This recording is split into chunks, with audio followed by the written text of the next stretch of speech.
Hey guys, Plonkerboy900 here and welcome back to a brand new challenge video.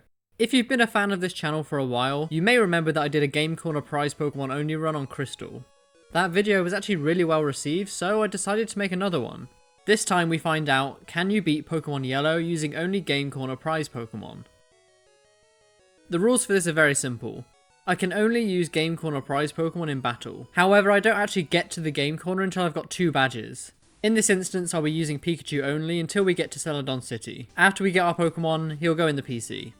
Obviously, no items used in battle as well, and HM slaves will be allowed. Also, a quick shout out goes to Xavier Lillim, who was the first to comment the timestamp of the dabbing Delibird. From now on, I'll be hiding one of these in every video, so if you see it, just comment down below with the timestamp, and the first few people who get it will get a shout out in the next video. Also, I'm doing a Q&A, so comment down below any questions you might want asked. With all that said, let's get this challenge underway. I start the game and we have to pick a male character. I name him Yuki. As always, comment down below if you get the reference. As is tradition, I name our rivals Wigga and the challenge begins. Professor Oak catches the Pikachu that we'll have to use for the first 2 gyms. It's not a bad Pokemon per se, but remember, we do have to beat Brock. Much to my surprise though, he wasn't actually that difficult. I used the same strategy that I used in my yellow gift Pokemon run. I spam 6 double teams on the Geodude and then lower his defense as much as I can with Tail Whip. Once we have +6 evasion and he has -6 defense, we can just spam Quick Attack. We do take a lot of damage, but we're able to take it out in a few hits. I used the same strategy on Onix, but we actually nearly lose. Thankfully though, we survive with just 5 HP remaining and win the first badge. While travelling through Mount Moon, I picked the Helix Fossil. For some reason, and I don't really know why, I just want you to ask anyway. Something to do with an algorithm? Misty was as easy as you'd expect. Both of her Pokemon go down to Thunderbolt. There's literally nothing else to say here. We get the Hm4 Cut, and this means we can now finally get our Game Corner prize Pokemon. With it, we can travel to Celadon City and pay a visit to the Game Corner. I get as many coins as I can and get our first 2 Pokemon, those being Abra and Vulpix. Pretty decent Pokemon actually. The first thing I do is evolve Abra. If you've seen a couple of my previous videos, you'll know. Kadabra is an absolute beast, especially in Gen 1. Needless to say, I'm really happy to have this on the team. Before moving on though, I buy as many coins as I can and buy a Wigglytuff. That's actually a pretty good Pokemon to get. There are 3 more Pokemon we can get, but they are so expensive. I'll tell you now, we won't be having a full team of 6 by the end of the game. I teach Wigglytuff some TMs, and take on the 3rd gym. Before that though, I check to see if there's any good content on Zwiggo's channel. This is great banter. It really is. And face off against Lieutenant Surge. He only has 1 Pokemon in yellow, that being a level 28 Raichu. But it wasn't actually that much of a problem. I start with Kadabra and we immediately get hit by a Thunderbolt. Thanks to our high special stat though, we survive the hit and fire back with a Confusion for a small amount. Next turn he goes for Growl for some reason and we hit another Confusion, this time getting a critical hit. This is where things get hilarious though. He goes for Mega Kick and misses, so we hit another Confusion. Then he goes for Mega Kick again and misses again, so we hit another Confusion. And then he goes for Mega Kick and misses for a 3rd time, meaning that 1 more Confusion is enough to get us the win. Talk about a lucky victory. Now we head back to Celadon and take on Erica. First up is Tangela, so I start with Wigglytuff and just go for Ice Beam. She only ever really goes for weak moves like Vine Whip, so we can deal some decent damage. We do end up taking a fair amount of damage, but 3 hits are all we need to KO. Next up is Weepinbell, so I swap into Kadabra. I hit a Psybeam which does well over half, but she does land a Sleep Powder. Unfortunately, we don't wake up before we go down to a couple of acids, so I swap into Vulpix. We do take a lot of damage from acid, but 2 embers are all we need to KO. Erica's final Pokemon is Gloom, so I stay in and go for as many embers as I can before we go down. We deal over half before we faint, so I just swap into Wigglytuff. From this range, 1 Tri-Attack is all we need to get the KO, winning us badge number 4. Giovanni really didn't cause us any problems. Onix is out first, so I swap into Wigglytuff, and go straight for a Bubble Beam for an easy KO. Rhyhorn goes down the exact same way, so it's down to his final Pokemon, Persian. I swap in Kadabra and go for Psybeam for about half as he hits back with a Bite. We take the hit though, and he just decides to go for Growl next turn. So we go for Psybeam again, but he survives on a sliver of health. He goes for Payday this turn, but somehow we survive. 1 more Psybeam finishes it off, and we win the fight, simple as that. The easy fights continue though. Next up is Zwiggo, and he was a complete sweep. He leads with Fearow, so I start with Wigglytuff and go straight for Ice Beam. He attacks first but goes for Mirror Move, which doesn't do anything. Ice Beam does over half, but next turn he just decides to go for Leer, so one more Ice Beam is enough to take it out. Vulpix goes down to a single Tri-Attack, and so does Magnemite thanks to a critical hit. Sandshrew is an easy one-shot with Ice Beam and it's already down to his final Pokemon Eevee. Tri-Attack almost takes it out, but he just decides to go for Tail Whip again, so we just finish it off with a Bubble Beam. That was probably the easiest fight ever, even by Zwiggo standards. We save Mr. Fuji, who gives us the Pokeflute, so now we can make our way to Fuchsia City. I do some training and then use a rare candy on Vulpix to grow it to level 35, where it tries to learn Flamethrower. This is definitely a move that I want, and is the reason why I hadn't evolved it just yet. Now's the perfect time to do that though, so I use a Firestone, evolving Vulpix into a Ninetales. This should definitely be a lot more useful than Vulpix, who, to be honest, had been falling behind by this point. The next gym leader is Koga, and he has a really weird team in this game. His first 3 Pokemon are all Venonat, so it's pretty obvious that Ninetales deals with him easily. The first one goes down to a single Flamethrower, as does the second, and so does the third. So now it's down to his final Pokemon, Venomoth. I stay in as we get hit with a Toxic, which doesn't really scare me that much. I land a Flamethrower and it actually ends up doing over half. Next turn we're hit with a powerful Psychic, but we do survive the hit. One more Flamethrower is enough to knock it out, which means we already have 5 badges. This team's actually pretty good. We're now in the Team Rocket takeover section of the game, but we all know that the rival fight is the most interesting thing here. Zwiggo starts off with Sandslash, so I lead with Wigglytuff. We immediately get hit with a critical hit Slash, as we hit back with an Ice Beam for about half. This turn though, he decides to go for Poison Sting for some reason, which does poison us but hardly does any damage. One more Ice Beam brings it down to red health, but we actually get the freeze. Because of this, we can just take it down with one more Ice Beam. Next up is Magneton, so I swap into Kadabra. We have Psychic now, which is a really powerful move, and as you can see, it does over half. He hits back with a Sonic Boom, which always does 20 damage, so I'm not really scared. One more Psychic KOs the Magneton, and next up is Ninetales. I figured our best move here would just be to stay in, so I just go for a Psychic. It does about half, and we get the special drop as well, which is great, as he just goes for Roar, which doesn't do anything. He does hit a Quick Attack, but it hardly does any damage, and one more Psychic is enough to KO. His own Kadabra's out now, so I swap back into Wigglytuff. He lands a Confusion, but we do hang on, and we hit back with a Tri-Attack for an easy one-hit KO. His last Pokemon is his starter Vaporeon. Now normally he would have a Jolteon here, but we actually ended up losing a previous rival fight. So in this run it's a Vaporeon. I swap Kadabra back in and go for a Psychic, but as you can see it really doesn't do that much. He hits back with an Aurora Beam, but we do take the hit. One more Psychic brings it down below half, and we get a special drop as well. We do get our accuracy lowered by a Sand Attack, so I decide to go for Recover to get some health back. We do end up missing the first Psychic and getting hit with another Aurora Beam, but the second one lands, and it's enough to KO, even without that critical hit thanks to the special drop. We beat Zwiggo once again, and move on to Giovanni. As always though, this fight wasn't really that difficult. Nidorino's out first, so I swap into Kadabra and go straight for a Psychic. It's obviously enough to KO, especially as we get a critical hit. Next up is Persian, so I swap into Ninetales, and we go straight for a Flamethrower, which does a lot of damage and burns him. Even with a crit, his Payday doesn't do that much damage, so one more Flamethrower is enough to finish it off, and next up is Rhyhorn. But some things never change, one Bubble Beam from Wigglytuff is easily enough to KO. His final Pokemon is Nidoqueen, so I stay in.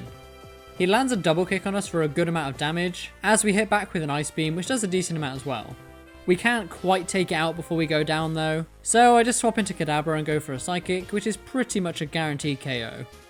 We beat Giovanni and move on to the 6th gym leader, Sabrina. This fight was a bit of a mixed bag. First up is Abra, who can only use Flash, so I swap in Wigglytuff. We do miss a fair amount of times, but we do eventually hit, and Abra's really physically frail, so it's easily enough to KO from full health. Kadabra's out next, so I swap in Ninetales as we get outsped and hit with a Psychic. It does a lot of damage and lowers our special as well. Because of this, our Flamethrower really doesn't do that much. I decide to go for Quick Attack just so I can get a little bit more damage in, but she decides to go for Kinesis. Alright, 3 damage. I go for it again, and she goes for an X Defend this turn. I go for it again, and she goes for Kinesis again. So one more Quick Attack is enough to KO. That was weird. Sabrina's final Pokemon is Alakazam, so I stay in.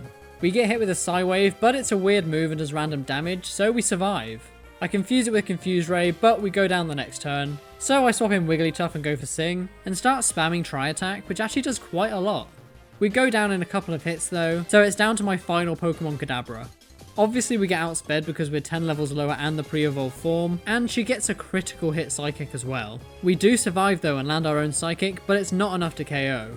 We're definitely going to go down to one more move, but she goes for Reflect this turn for some reason. Even with that stroke of luck, one more Psychic isn't enough to KO, but she decides to go for Reflect again. Because of this, one more Psychic is enough to KO and we win. Man, Gen 1 AI is weird. Blaine is notoriously difficult in yellow version. His levels are so much higher than they have any right to be. Ninetales is out first and hits a weak quick attack as we hit back with a Psychic, which does a good amount of damage and lowers his special. Blaine insists on using quick attack again, but he does get a critical hit which we barely survive. Psychic would do more damage than normal anyway thanks to the special drop, but we get a critical hit, so it goes down. I stay in for Rapidash and go for another Psychic. It doesn't quite do half and we get taken out by a takedown the next turn, so I just swap into Wigglytuff. For some reason he goes for Growl this turn and it doesn't even work, so we hit back with a Tri-Attack which does some good damage. This is a great example of Gen 1's AI. He goes for Growl but it fails, so I hit a Tri-Attack for a decent amount, and he goes for another Growl. But I choose to go for Bubble Beam and he goes for Growl again. Bravo Gen 1, bravo.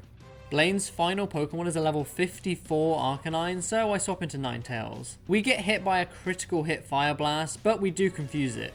Unfortunately, he doesn't hit himself though, and we go down to one more. So I swap back into Wigglytuff. He actually misses a Fire Blast, which means we can put it to sleep with Sing. Thanks to the level difference, our moves really don't do much damage, but we do slowly whittle it down with Bubble Beam. He does wake up eventually and land a takedown, but we can take it with ease and just finish it off with a Tri-Attack. That was actually kinda easy, although that did have something to do with the AI. I decide that now's as good a time as any to get my final team member. Yeah, I said final, they're so expensive and I just don't have the money. I buy as many coins as I can, and I have enough to buy one Pokemon. My choices are Scyther or Pinsir. I decide to choose Scyther because it has a higher speed stat, which means it slash will crit more often. I train up a few levels and face off against the final gym leader, Giovanni. He starts off with the Dog Trio, which immediately goes for Earthquake on a flying type. Once again, Gen 1 AI there. We hit a slash, which is pretty much a guaranteed crit, and next time he goes for Sand Attack and it fails, so we can just land another critical hit slash. Then he goes for a Guard Spec, so we take it out without taking damage. Great start there. I swap in Ninetales for Persian, as it normally does a good job of dealing with it, but he does go for Double Team. We do still hit though, and Flamethrower does a decent amount. Next turn we do get hit with a slash though, but we somehow survive. Because of this we can go for one more Flamethrower. I don't think it'll KO, but I go for Quick Attack just in case, but he does hang on. But he goes for Double Team again. So he basically just handed that KO to us on a plate. Nidoqueen's out next and Kadabra's got the super effective Psychic, so I go for it. It does a lot of damage and lowers his special. This is actually crucial as well as he goes for Thunder, and he gets a crit as well, but because of his lowered stats we manage to survive. One more Psychic takes it out and next up is Nidoking. I stay in and just go for another Psychic and we get a critical hit for a one-shot. Kadabra's speed really coming in clutch there. We're already down to his final Pokemon Rhydon. I swap in Wigglytuff and go for Bubble Beam as it's 4 times super effective. Even with a critical hit it's not enough to KO, but he goes for Horn Drill and it misses because we're faster. Because of this we can just go for one more Bubble Beam for an easy knockout, winning us the 8th and final gym badge. Before we can challenge the Elite Four we have to face Wigga once again. He wasn't actually that much of a problem though. He leads with Sand Slash, so I start with Wigglytuff and right off the bat he misses a Fury Swipes. I go for Ice Beam for about 50%, and next turn he just goes for a Poison Sting, which hardly does any damage. One more Ice Beam brings it down to low health, but he does go for a Slash this turn, which is a critical hit of course. We survive with health to spare though, and just finish it off with a Bubble Beam. Execute is out next, but stands no chance against Ninetales' Flamethrower. We easily get the one shot. I stay in for Magneton, and despite it not being Steel in this game, we still get some good damage with Flamethrower thanks to a crit. His Thunder Shock hardly does anything and one more Flamethrower takes it out, and next up is his own Ninetales. I swap into Kadabra and go for a Psychic, which does about half as he goes for Ember. Why do these trainers not have good moves? A couple more Psychic attacks take it out no problem, and now he sends out his own Kadabra. I didn't realise we had so many similarities in the team. I go for Psychic, which doesn't do that much damage, but it does lower his special stat. He hits back with his own Psychic, but he gets a crit which knocks us out. I swap in Ninetales to take advantage of his lowered special as he goes for Recover. Flamethrower gets a critical hit which does a lot of damage, and next turn he hits the Psychic, but we do hang on. We go for one more Flamethrower for the KO, and it's down to his final Pokemon, Vaporeon. Take a guess at how this fight goes. He goes for Acid Armor as we hit a Thunderbolt for a small amount, and then he goes for Haze. I hit another Thunderbolt which paralyzes him, and we slowly whittle it down with some more. All he ever does is spam Mist and Haze. Seriously, he didn't attack us once. Does this thing even have an attacking move? Vaporeon goes down and we win the fight. We arrive at the Pokemon League and our team of Game Corner prizes takes on the Elite Four. First up is Ice-type user Lorelei, and for whatever reason she always causes me the most trouble. First up is Dugong, so I start with Wigglytuff. Straight away we get hit with a critical hit Aurora Beam, which is not the way I wanted to start this fight. I hit back with the Thunderbolt though, and we actually get the paralysis. Now we outspeed and one more Thunderbolt brings it down to KO range, but...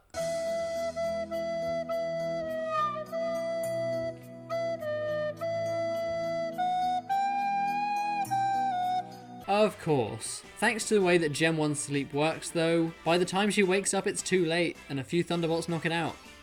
Cloyster's out next so I stay in, but we get confused. We also hit ourselves in confusion, which is not ideal, and we get hit with a Spike Cannon, but we do survive. Next turn we don't hit ourselves and we land a Thunderbolt, which does a good amount of damage as well. Unfortunately though, we do hit ourselves again, and then we go down to an Ice Beam. I swap in Kadabra, who I know is going to be faster, and finish it off with a Psychic, and next up is Slowbro. I swap into Scyther because I know this thing likes to boost its defense. Critical hits bypass stat changes, so this is a great strategy for me to go for. As predicted, he only really goes for Withdraw. Despite his defense going up, our slashes are doing the same amount of damage each turn. She does eventually decide to attack though and hits us with a Psychic. We take the hit no problem though, and one more slash is enough to KO. Jinx is up next and I stay in because I know this thing has really bad defense. I go for Slash, and as you can see it does about 3/4 of her health. She goes for an Ice Punch though, which is enough to knock us out, so I swap into Ninetales. Thankfully we're faster and one Flamethrower is enough to finish it off. Lorelei's final Pokemon is Laparis, so I swap back into Kadabra. I go straight for Psychic, which doesn't do that much, but it does lower her special. Because of this we take the incoming Blizzard with health to spare. I go for Psychic again, which does more damage thanks to the special drop, and she just decides to go for a Super Potion. Which means we can just outspeed and KO with one more Psychic, winning us the first match of the Elite Four. Next up is Bruno, but you already know how this fight goes. Onyx is out first, so I start with Wigglytuff and go straight for the Ice Beam. He does outspeed and go for Dig, but it doesn't do that much damage, and Ice Beam is enough to KO from full health. Hitmonchan is out next, but he doesn't even get to attack as we outspeed and one hit KO with a Psychic. Hitmonlee's out next, but you guessed it, it goes down the exact same way. Next is his second Onyx, so I swap into Wigglytuff once again as we get hit with a Rock Slide. Once again we take the hit no problem, and KO with a single Ice Beam. Next up is Machamp, but not even he can survive a Psychic from Kadabra. I know I've said this before, but Kadabra is OP. Agatha is usually a pain, but we have a Psychic type on the team. First up is Gengar, so I lead with Kadabra and go for Psychic, which does a great amount of damage. For some reason though, she decides to swap into Golbat. We outspeed and I go for Psybeam to preserve my Psychic PP, but it wasn't actually enough to KO, but she just goes for a Super Potion, so one more is enough to KO. Gengar comes back out, but just as quickly goes down to another Psybeam. Next up is Haunter, but this thing is weaker than the Gengar, so one Psybeam is enough to KO. Arbok is out next, but you guessed it, it goes down to a single Psybeam. We're already down to our final Pokemon, which is another Gengar. I go for another Psychic, which does decent damage, but she does put us to sleep with Hypnosis. I'm expecting a Dream Eater, so I swap into Ninetales, and that's exactly what she does. It fails, so you'd think she'd be smart and not go for it again, but she does. Because of this, one Flamethrower is enough to finish it off, and we win the fight. That was the stupidest match yet. We're now down to the final member of the Elite Four, Lance. He starts off with a Gyarados, so I decide to leave with Scyther. I set up a few double teams and go for Toxic. And then I just start spamming Slash. We do get hit once, but he goes down relatively easily. One of his Dragonairs up next, so I stay in to take advantage of our evasion and go for Slash. It does roughly half as he misses the Thunder Wave, and one more brings it down to a Sliver. He misses a second Thunder Wave though, so we take it out with one more. The second Dragonair doesn't hit us either, so next up is Aerodactyl. He misses a Wing Attack as I go for Toxic. He doesn't miss the next turn though, and we go down to a critical hit.